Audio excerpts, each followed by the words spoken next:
Welcome everyone. We're starting now the psychological series by Joana de Angelis.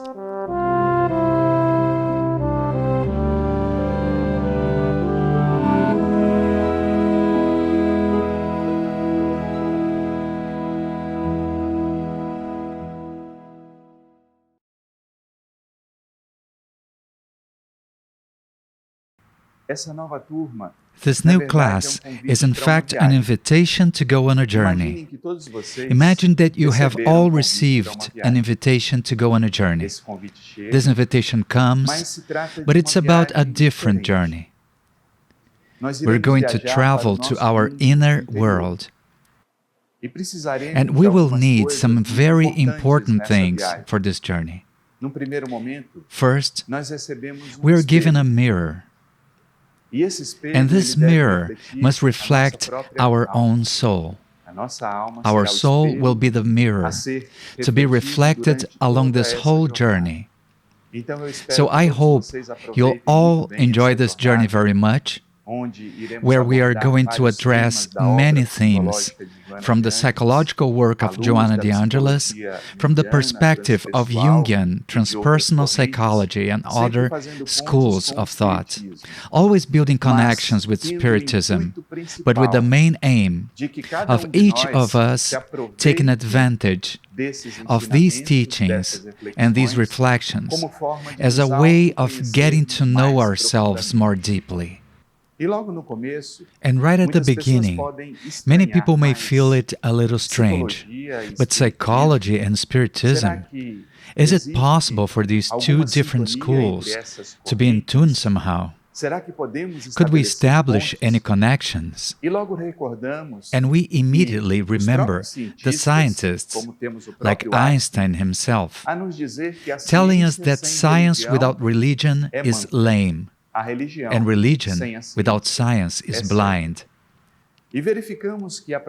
And we see that the religious proposal cannot lock us into a box within a conception of thought that is limited. We have to broaden our perspective of knowing ourselves more deeply, more intensely. And these bridges that connect religion and science establish this process in a profound way. That's why Spiritism walks alongside science, as Allan Kardec himself proposed when he said in his book Genesis. Spiritism and science complement each other reciprocally. Science without Spiritism is unable to explain certain phenomena by the sole laws of matter. And Spiritism without science would lack support and evidence. So we see that these bridges between science, Spiritism, philosophy, and also psychology, which is a science of human behavior, are formed in a very natural way. What happens is that materialism sometimes closes the door to this expansion, to this possibility of us, human beings, seeing ourselves as psychological beings. Had we just stayed with what religion presents to us, much of the headway humanity has made wouldn't have been possible, because our thinking would be limited. So science proves, science studies, science deepens. Religion makes it possible to connect with the divine, where everything that would be a cold knowledge is transformed into something that makes sense to our existence. And that's why Joana de Angelis' psychological proposal encompasses scientific knowledge, taking all the contributions of the various psychological currents of scholars who have delved into deep and complex themes, to bring them together and build a bridge with the spirit that we are, deepening our view.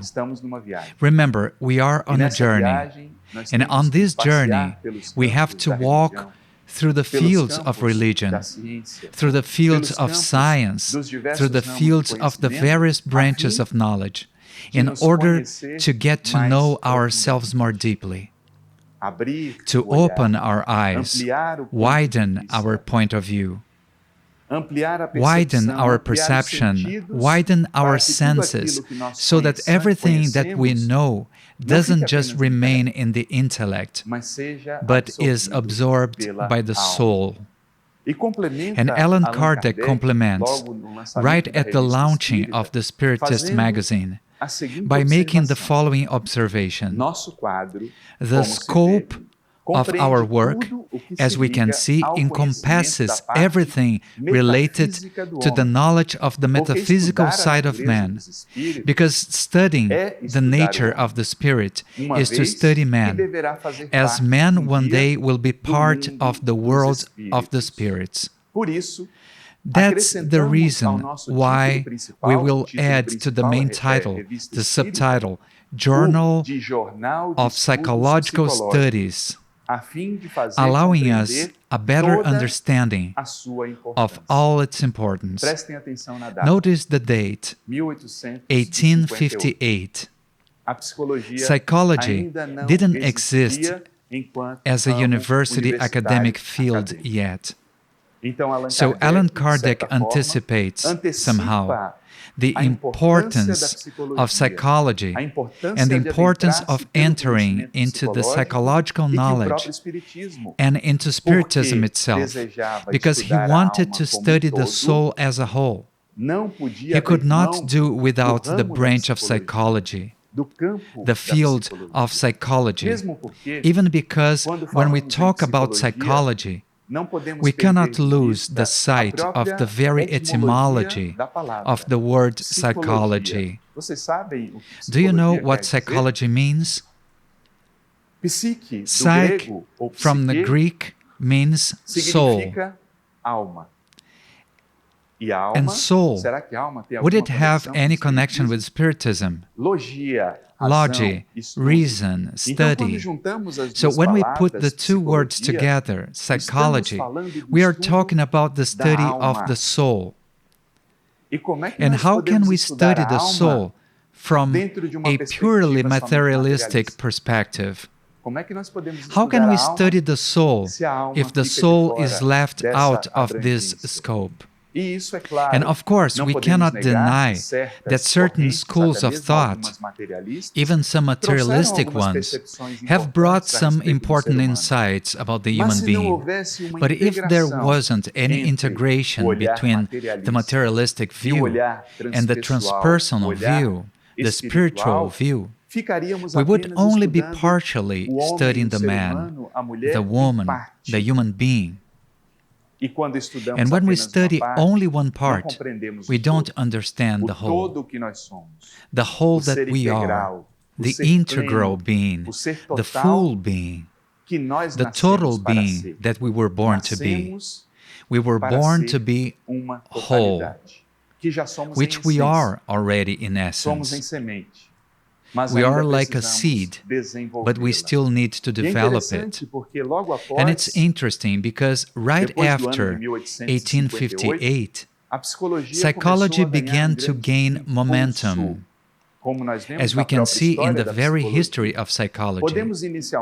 We can initially trace ideas and speculate about the nature and behavior of the human being back to the 5th century BC, when Plato, Aristotle, and other Greek philosophers already discussed issues that are common to today's psychologists: memory, learning, motivation, thought, perception, and abnormal behavior. Of course, the academic psychology rises at the end of the 19th century and the beginning of the 20th century.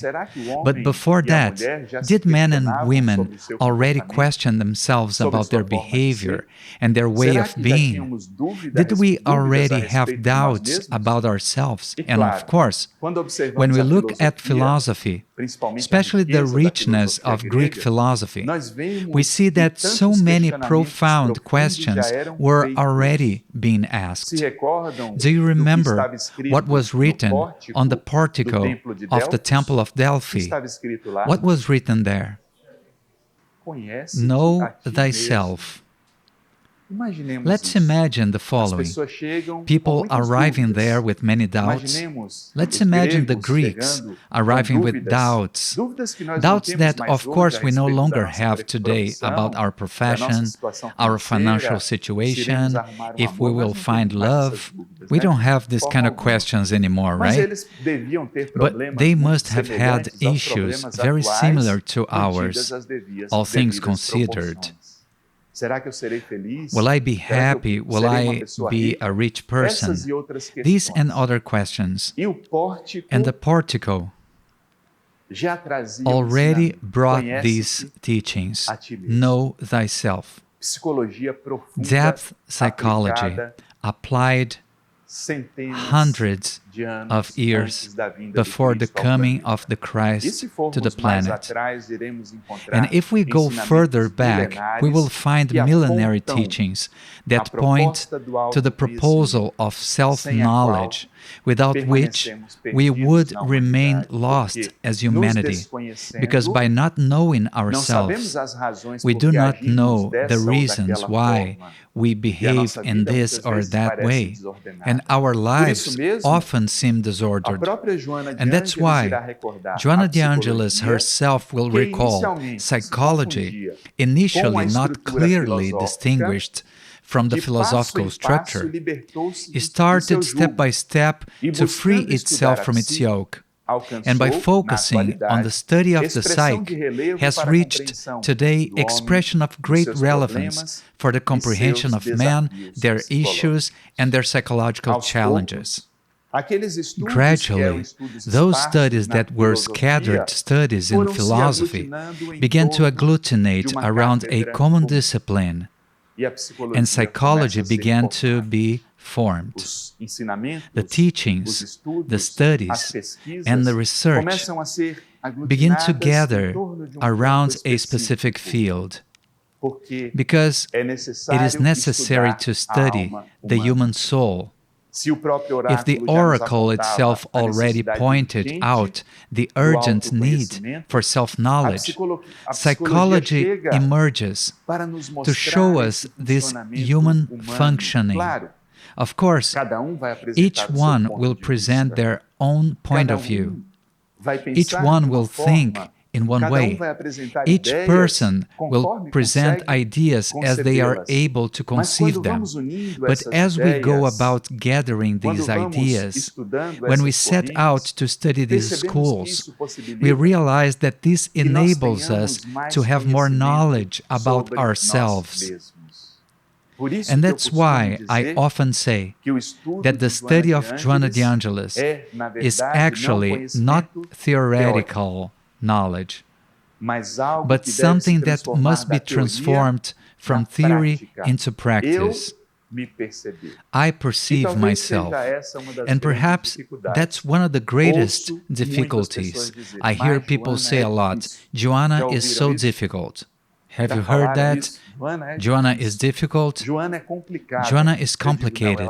And I say, no, she's not complicated, she's complex. Because the human being is complex. So in order to approach something complex, one cannot be simple. We are the complicated ones sometimes, who complicate that we shouldn't complicate. And when we come across profound things, we often reject them because we want ready-made answers. Like the ones from Google. We type them in and Google answers us. Does it work the same way with the soul, like Google? The soul doesn't give us ready-made answers. It challenges us. It challenges us to discover ourselves. That's why this field of psychology, which is gradually freeing itself from psychology, begins at the end of the 19th century, when we have a bit of history with the admirable William James, who was the first educator of psychology in the United States, who created in 1875 a psychology laboratory in Harvard, launching, among other books, Principles of Psychology. It's interesting that William James himself was very open to religious experiences. He saw the human side that should connect with the divine. Later, psychology distanced itself a bit from William James's proposal, entering other fields of study, some very important ones, some very deep and complex. But only the combination of all of them can give us a better idea of the human being as a whole.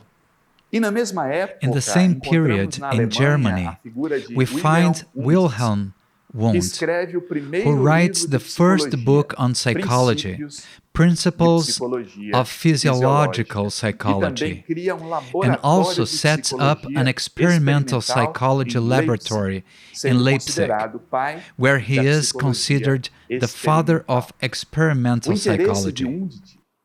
Wundt's interest was in a way to measure these psychological phenomena.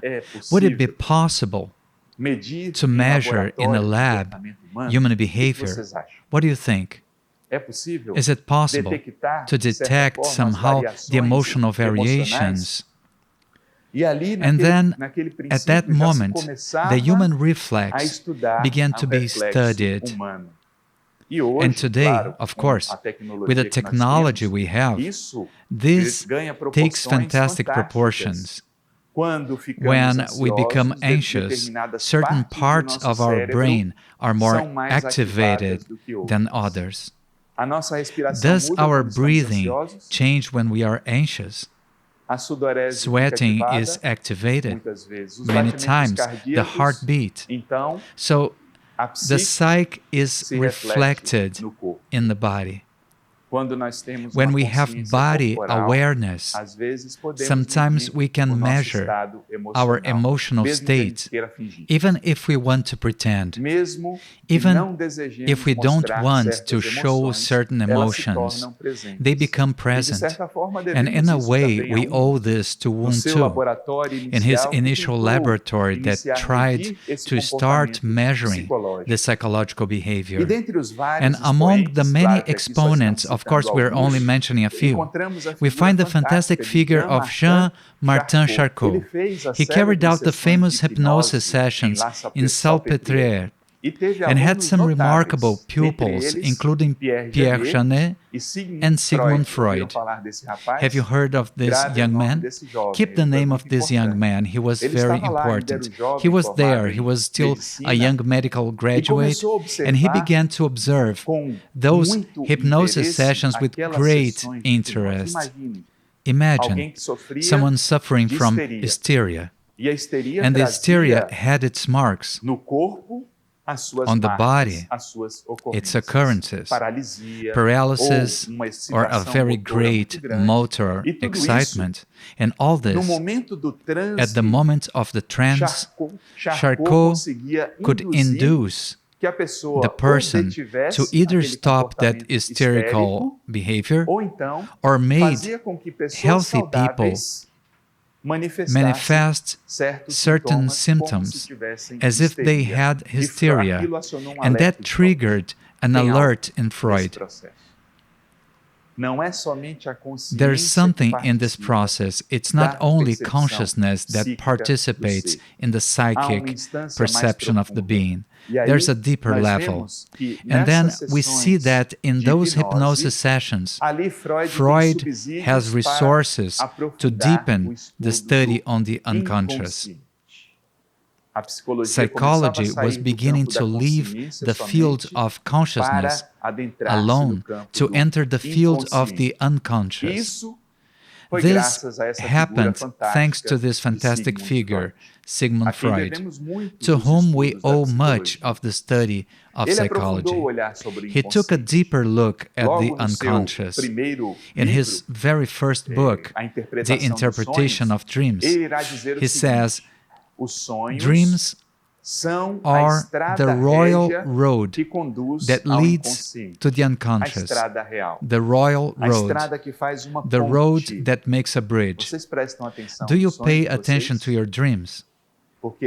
Because they are a bridge to the unconscious. I love it when patients say, look, my dream doesn't make any sense. These are the best ones.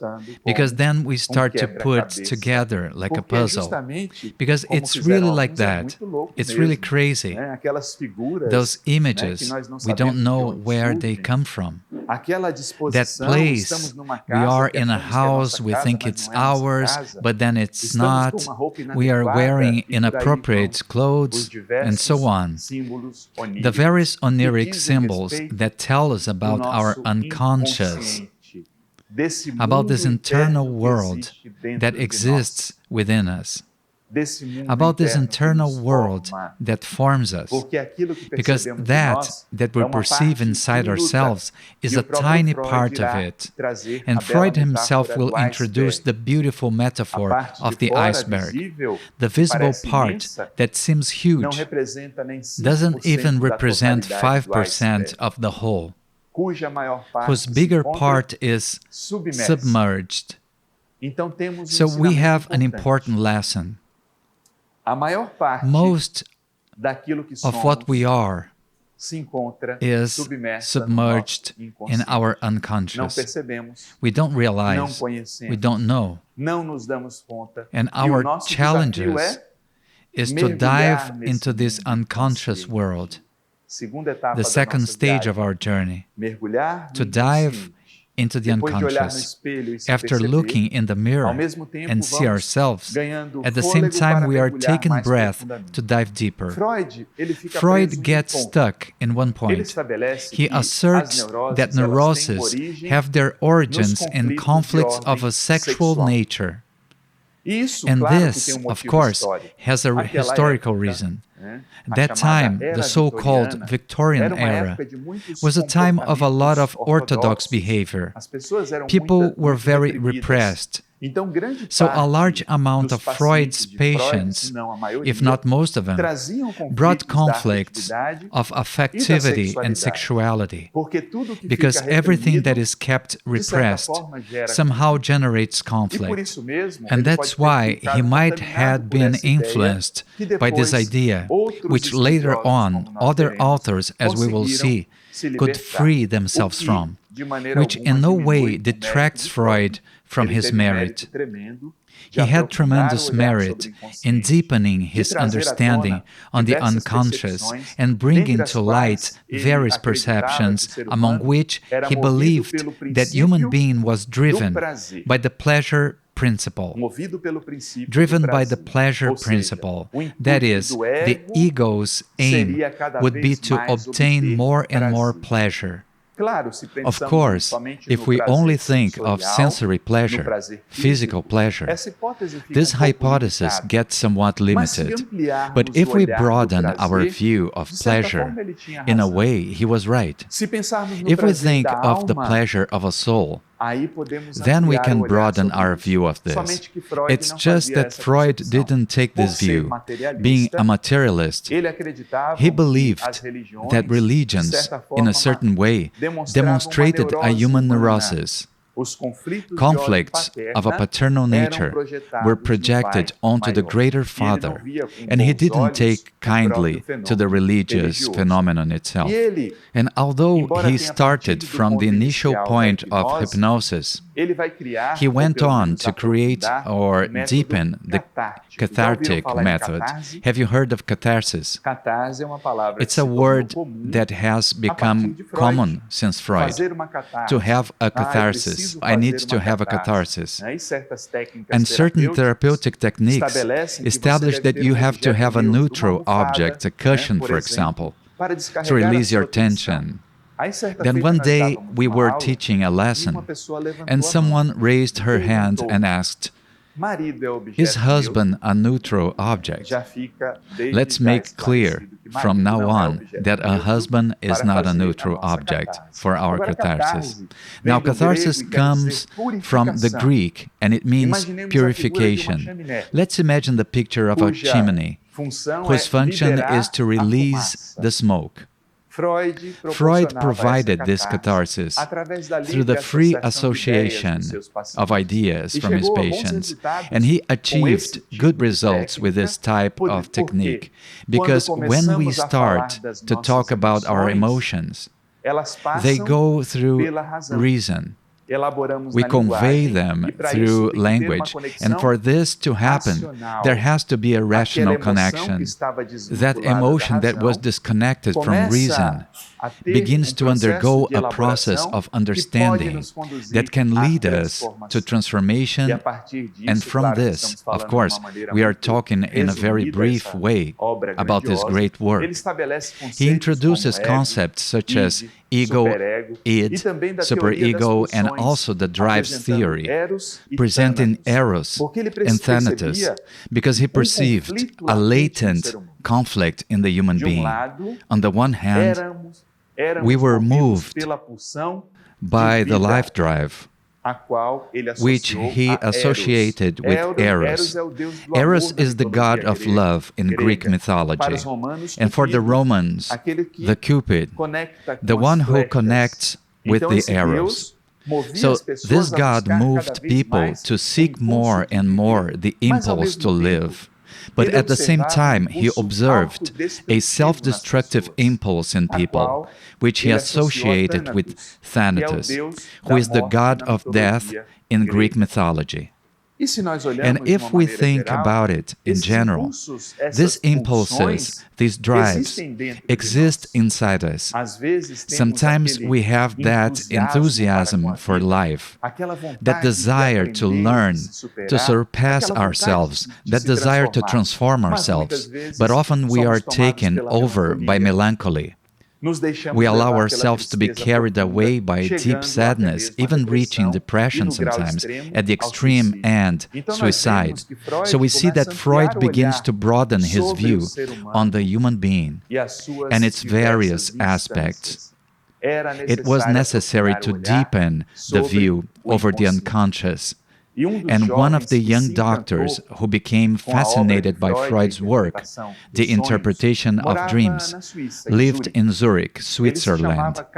He was called Carl Gustav Jung. Have you heard about him? Joanna will talk a lot about him in her psychological work. And Carl Gustav Jung is considered to be the father of analytical psychology, and he got fascinated by Freud, and Freud was older than him. So there was a paternal transference in this beginning of the relationship. It's said that at the first meeting, they talked for 11 hours non-stop. And they say that it's the woman who talks a lot, right? Imagine these two talking for 11 hours in a row.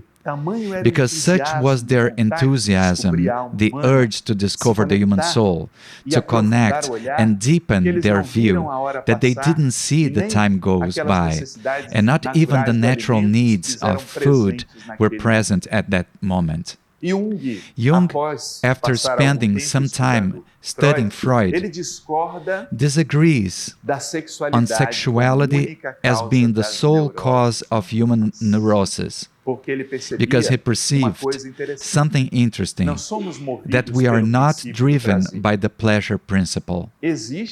There is a deeper reason for the human being to participate in this experience of the process of life, and he will call it individuation.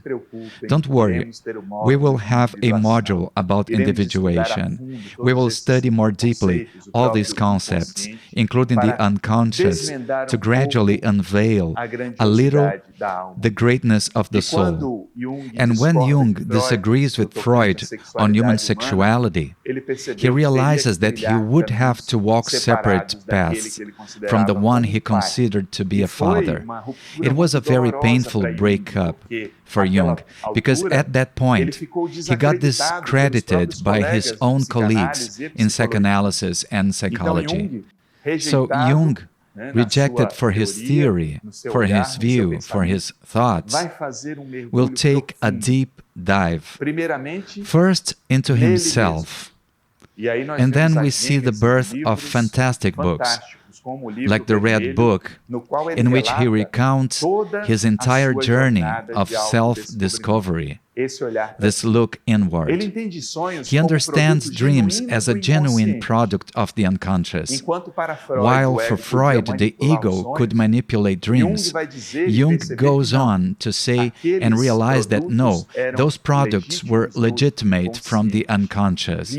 They came as messages from the human soul, and that we should pay attention to these immortal symbols because they reveal ourselves. He realizes that in addition to the personal unconscious, we have a collective unconscious within us. In other words, teachings and experiences that trace back to the very history of humanity, which we'll also see in more depth later on, as well as concepts such as archetypes, shadows, self, complexes. And he'll reach a point where he also disagrees with Freud when he understands that religious phenomena are a form of expression of the human soul. And he doesn't deny religion. Of course, he makes profound criticisms about the behavior of religious people. This is one thing. But he saw religion as a profound proposal for human connection. It is possible for human beings to connect, and it's necessary for us to connect in a religious way. And this goes beyond organized religions. It goes beyond the walls of religious temples, because we can be religious without having a specific denomination. In fact, we are invited to this, to make an internal bridge with God. And this bridge is only established when we make a bridge with ourselves. Because while we are lost in ourselves, not being able to understand ourselves, are we going to understand divinity, which is something so profound and intense? And then right after these contributions by Freud, Jung, and in a way contemporarily, we find other valuable scholars, such as Viktor Frankl. Viktor Frankl has a fantastic story. He survived 4 concentration camps, where he was taken for having his Jewish origin. He was taken with his family and his own wife, who was a victim of the Nazi concentration camps at that time, as well as his parents, who died there too. And he was a man of an exceptional courage, because he had already been studying a way of understanding the human being more deeply. And he realized, I must go through this in the best way possible. I cannot leave my soul of these painful experiences, and he turned that field of horror into a field of self-knowledge by looking inside himself. And when he leaves the concentration camp after the end of the Second World War, he begins to bring his studies and all his conclusions to the surface and founds logotherapy, therapy of meaning, in which he says the human being is driven by the search for meaning. Do you search for a meaning to live? Do you give meaning to your life? Do you wake up in the morning driven by this impulse, or are you only driven by the activities you have to do for work, family activities, or beyond that? Is there a higher reason for living?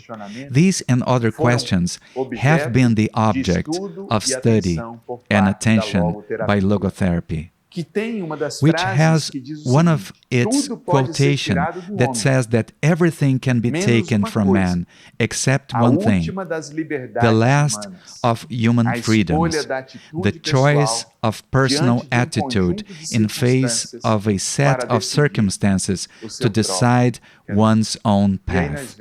And there we see how profound a man who had to go through so much suffering, so much pain, is able to find a higher human motivation. And we, whose difficult experiences are not even close to the ones he had to go through, give up on life so easily. And that's because we are disconnected from a meaning to live. Notice this journey of psychology, walking through these various points: sexuality, the drives, the pleasure principle, the process of individuation, the deepening of dreams, the study of mythology that Jung did in such a brilliant and profound way. And soon after that, the contribution of Viktor Frankl, introducing logotherapy, a search for meaning. And notice the pieces of the puzzle starting to fit together, enabling each one of these concepts to look at ourselves, and from this perspective, make us able to find ourselves more intensely. Roberto Assagioli was one of those exponents of psychology who founded a school called psychosynthesis. Psychosynthesis, the synthesis of consciousness, the conscious relationship and subsequent unification, which starts from the fact that each person is constantly developing, is growing. And this is a very important point. We are constantly developing. We are growing. But the more this growth is conscious, the more can we take ownership of our own history. The more can we become aware of the beauty of the path, so it doesn't become something cold. It's like that traveler, and remember, we are on a journey, who doesn't just want to get to the destination. He wants to enjoy every part of the way. He wants to be able to watch the flowers, to be able to feel the rain. He wants to step on the ground, to breathe. And this conscious growth that psychosynthesis calls attention to is for those pieces of ourselves that are scattered apart from each other, to be unified in the movement of synthesis. That's why psychosynthesis. It's like having an inner fight. Have you ever had this feeling of having an inner fight? One part of us saying one thing, another part wants to say something else. Not you, of course, who are fully conscious of yourselves already, but your neighbors, of course. Maybe our neighbors, maybe because they're terrible, complicated people. So we're doing this course to understand our neighbors, right? Who needs to go through a process of synthesis. Parts fight each other all the time. Sometimes it's one thing, sometimes it's another, and it doesn't go anywhere while this fight persists, as long as there is a conscious eye to make this unification, to say, wait a minute, all of this has a purpose. And that's why he attaches such central importance to meaning. Notice how psychology goes on dialoguing with itself. Viktor Frankl talking about the meaning of life, Jung talking about individuation, Roberto Assagioli in Italy talking about the search for meaning, particularly the meaning that each person gives their life or is looking for in life. What do I expect from life? What am I looking for? Because my search very often determines the results I'm going to get. And if I'm knocking on the wrong door, there's no point. I'm not going to get into the environment I want because I'm at the wrong door. So it's important to know what my search is, what my meaning is. And he recognizes the importance of values, especially the ethical, aesthetic, and religious values, ethical values. The moral begins to play a part in psychology, not being moralistic in order to condemn others, but the moral and the ethics as higher grounds of the individual himself, who can observe his own actions, who can discern what's good and what's evil for his journey, who can make the choice of which path to follow, because we are free, we have free will. But now, we are responsible for the choices we make, and that's why the ethics is so important. And more or less in the same period, we find the contributions of the humanistic psychology of Carl Rogers, Abraham Maslow, and others exponents. Self-realization, they were interested in the study of health. Because usually, when you talk about going to a psychologist or psychiatrist, when someone says, well, unfortunately, even nowadays, they need to go to a psychiatrist, many people say, but now they've gone mad for good, because he's looking for these therapy things from psychiatrists and psychologists, when the opposite should be the case. No, the person is lucid because they are at least aware of their own conflicts. They're looking for paradigms in order to become healthy. Maslow and Rogers discovered something important. We have to study not just sick human beings, but we have to look for paradigms from healthy people. Because when we start stimulating examples of health, people will have paradigms to follow in this quest to understand themselves more deeply. That's why the human being must look for self-realization. What would self-realization be? Do you think it means having everything we want? Is this self-realization? The ego can even think of it in this way and often thinks, well, if only I could have all my wishes fulfilled. Have you ever thought about it? Would that be good? Wouldn't that put us in such a comfortable situation that we wouldn't look for it? So that's why when they talk about self-realization, it's not realization from the ego's point of view. It's realization from the soul's point of view. I can be living in an extremely simple place with very little or almost nothing. And if my inner world is rich, colorful, and deep, I will see life from this point of view, of this inner world, and that will be self-realization. But I also may be in a paradisiacal place, surrounded by wealth and comfort. But if my inner world is gray, under a storm, I won't see anything through lenses of harmony or beauty, because my inner world is contaminated. That's why self-realization concerns this deepest ground of the soul, and Maslow presents the pyramid of human needs. Of course, we have physiological needs. We have biological needs, and this is there. at the beginning, at the base of the pyramid. But as we satisfy these needs, need for safety, need for comfort, we have to move on to the top, the need of the soul. And he will say that we have to focus on self-actualization and become those who put the soul first, which doesn't mean abandoning the world.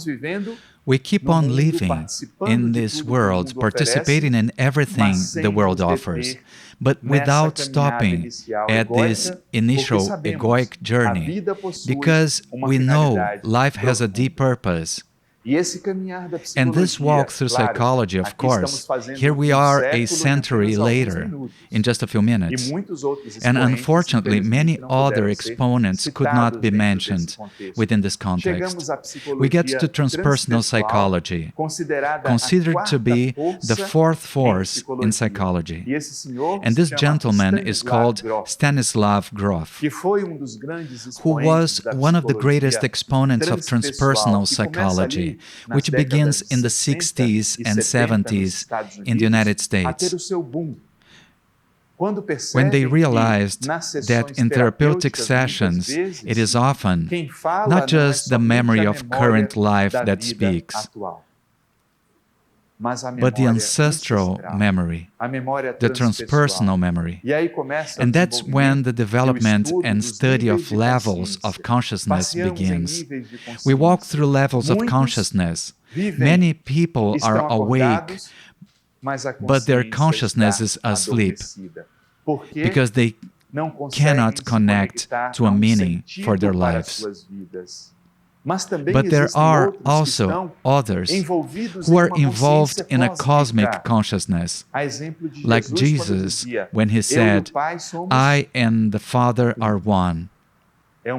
It's a cosmic connection. When Francis of Assisi talked to nature, he talked to the animals, he talked to his sister Moon, his brother the Sun, his sister the Water, his brother the Fire, and many could look and say, he's schizophrenic, he's crazy. Because we would think that about someone who was talking to fire, to water, to plants. But his consciousness had already overcome the ego, and he was absorbing all the forces, the conscious and the sentient forces, anticipating the very cosmic consciousness. And we see in this process and in this deepening of transpersonal psychology that these levels of consciousness and past experiences begin to manifest in a natural way. We have memories from our past lives. They are recorded in our unconscious. We don't remember because there is a veil of forgetting. But a veil of forgetting is not a law of forgetting. We can remember. This veil sometimes opens up, and these lives manifest with desires, impulses, thoughts, behaviors, needs that arise, points of view that become more intense, often bringing up ancestral experiences of our spiritual being. Another important point of the transpersonal psychology is that mystical and mediumistic experiences are no longer seen as pathology. And from this walk, are you tired of the journey? We need to have breath for this journey, right? We see how the field is opening up for Spiritist psychology. And of course, when we talk about Spiritist psychology, it doesn't mean that there's an appointment in the office of a Spiritist psychologist, but a field of study that the benefactress Joana de Angelis is delving into, because she kept in touch in the spirituality with these experts in the human psyche, because she was one of those who programmed the arrival of these same scholars.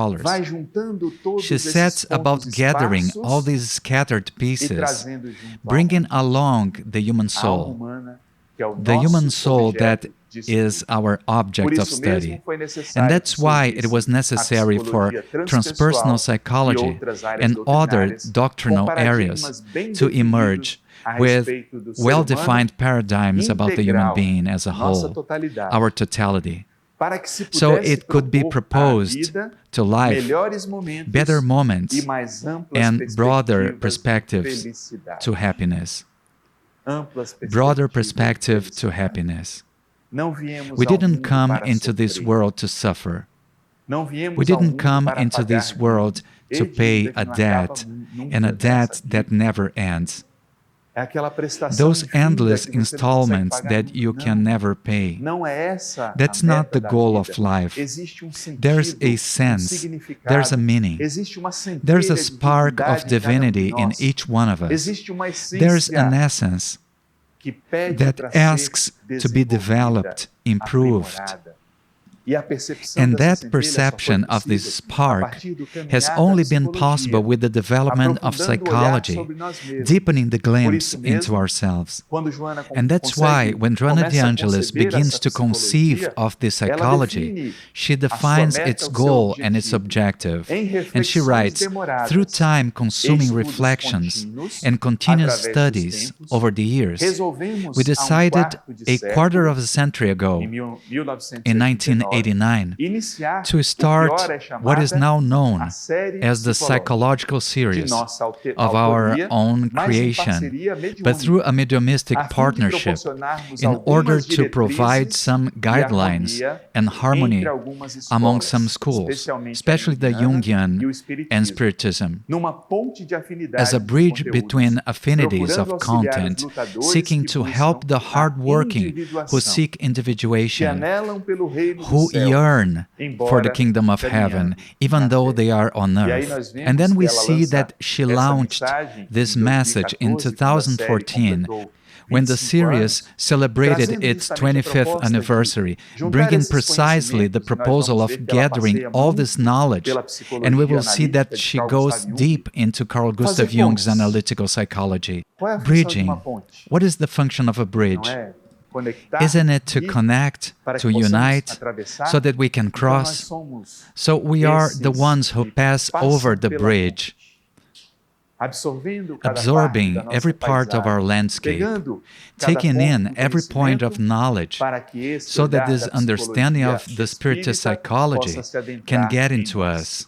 The task of Spiritist psychology is to become a bridge between the remarkable contributions of the ancient studies of the eminent psychologists by offering them a bridge with the Spiritist teachings that illuminates the depths and the abyss of the individual and collective unconscious, the archetypes, the impulses and tendencies, the conflicts and torments, the aspirations for beauty.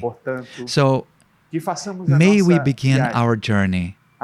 Let's accept this invitation to this journey, to begin with by looking at ourselves in the mirror of the soul that reflects each one of us, the mirror of the soul that brings back that same encryption of the portico, so that we can get to know ourselves more deeply.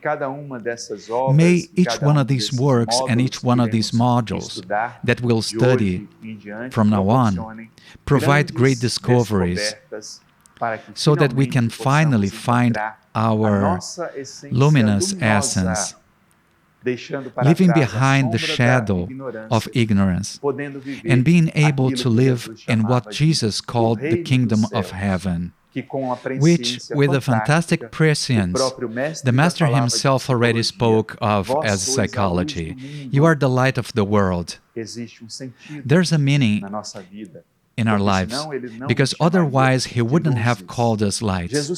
Jesus spoke of projection when he said, "Why do you look at the speck of the sawdust in your brother's eye and pay no attention to the plank in your own eye?" Jesus spoke of anxiety. "Why are you anxious about eating, drinking, and dressing?" When Spiritist psychology builds these bridges with psychology, it also rescues the teachings of Jesus in the light of psychology. And these will be our paradigms for our next meetings. So welcome, everyone.